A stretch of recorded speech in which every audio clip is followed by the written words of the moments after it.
Clark Air Base, Philippines. As security dynamics in the Indo-Pacific continue to evolve, the Philippine Air Force is reportedly exploring the potential acquisition of the A-10 Thunderbolt II, a legendary close air support aircraft developed by Fairchild Republic for the U.S. Air Force.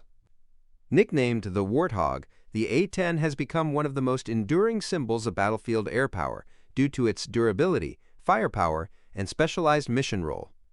Although still in the early stages, this formal inquiry signals a growing appetite within the Philippine Air Force for expanding its tactical air support capabilities, particularly in light of the increasing frequency and depth of joint military cooperation between the United States and the Philippines.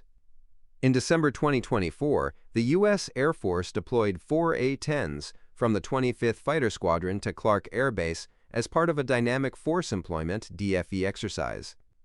The deployment marked a significant step in operational collaboration, giving the Philippine Air Force hands-on exposure to the A-10's operational profile. During the exercise, A-10 pilots integrated with Philippine air and ground units in a range of activities including close air support simulations, tactical coordination, and combined mission planning. These exercises were not just symbolic. They show close air supported the potential interoperability between U.S. and Philippine forces in real-world conflict scenarios.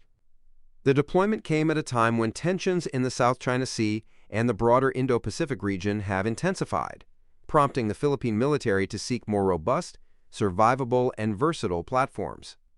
Designed during the Cold War to counter large formations of Soviet tanks, the A-10 remains one of the most effective close air support aircraft ever built. Its signature weapon, the GAU-8/A Avenger 30mm rotary cannon, is capable of delivering armor-piercing rounds at a rate of nearly 4,000 rounds per minute.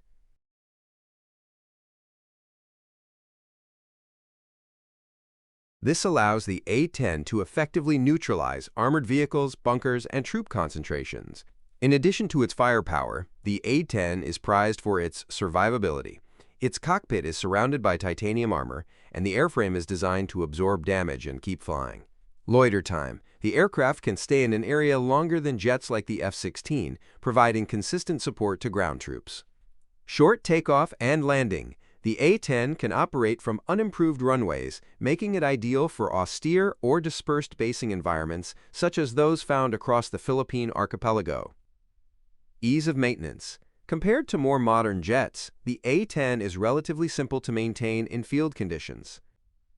From an operational standpoint, the A-10 is uniquely suited to many of the Philippines' defense challenges. Its ability to deliver precision strikes at low altitude is critical in counterinsurgency operations in regions such as Mindanao and the Sulu archipelago, where militant groups have posed persistent threats. In potential territorial defense scenarios, especially involving Philippine-claimed features in the West Philippine Sea, the A-10 could deliver focused firepower on amphibious and island targets, offering a deterrent against encroachment by hostile forces.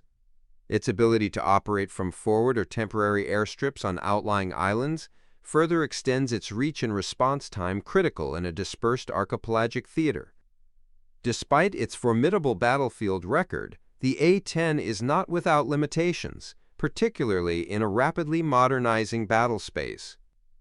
Some of the concerns raised by defense analysts include limited viability in contested airspace. The A-10 lacks the speed and stealth to survive against modern integrated air defense systems or 4th and 5th generation fighters.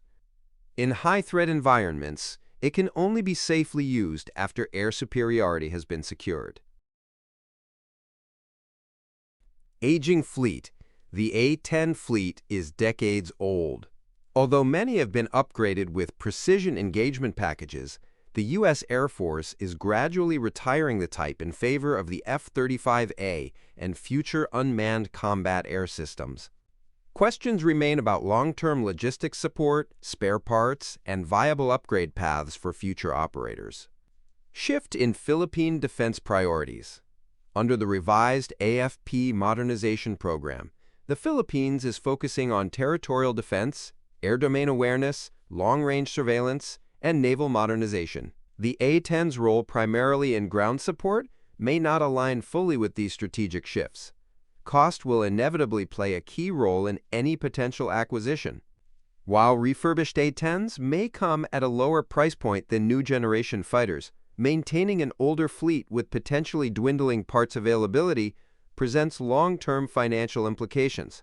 However, if offered under a favorable foreign military sales (FMS) arrangement with accompanying training, maintenance, and logistic support, the aircraft could prove attractive to Philippine planners. The U.S. government's willingness to facilitate such transfers as part of a broader military assistance package will be instrumental. The A-10 could serve not just as a tactical asset, but also as a symbol of the deepening U.S.-Philippine defense alliance. Defense experts remain cautiously optimistic about the idea. According to a senior Philippine defense official who spoke on condition of anonymity, the A-10 offers tactical value, especially in our internal security context, but its role must be carefully examined in relation to our long-term modernization goals. A retired U.S. Air Force officer familiar with A-10 operations added, "If the Philippines wants to boost its close air support and coin capabilities quickly, the A-10 is a good fit. But it's not a substitute for air dominance or maritime surveillance. It's a scalpel, not a hammer."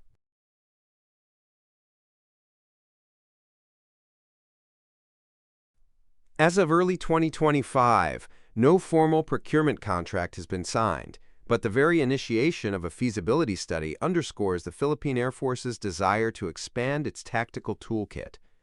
It also reflects a broader intent to explore force multipliers that can enhance operational effectiveness without incurring prohibitive costs. Whether the A-10 ultimately flies under the Philippine flag remains to be seen. But its recent deployment, coupled with renewed military engagements and increased U.S. presence in Philippine bases under the Enhanced Defense Cooperation Agreement, EDCA, suggests that platforms like the A-10 could play a transitional role in the Philippines' defense posture. The interest in the A-10 Thunderbolt II marks another step in the Philippines' ongoing journey toward a more capable and responsive air force. In an increasingly contested Indo-Pacific, the country is signaling its intent to build credible deterrence and operational flexibility with the support of longtime allies like the United States. Whether through acquisition or enhanced joint training, the Warthog may yet have a role to play in the defense of Philippine sovereignty and regional peace.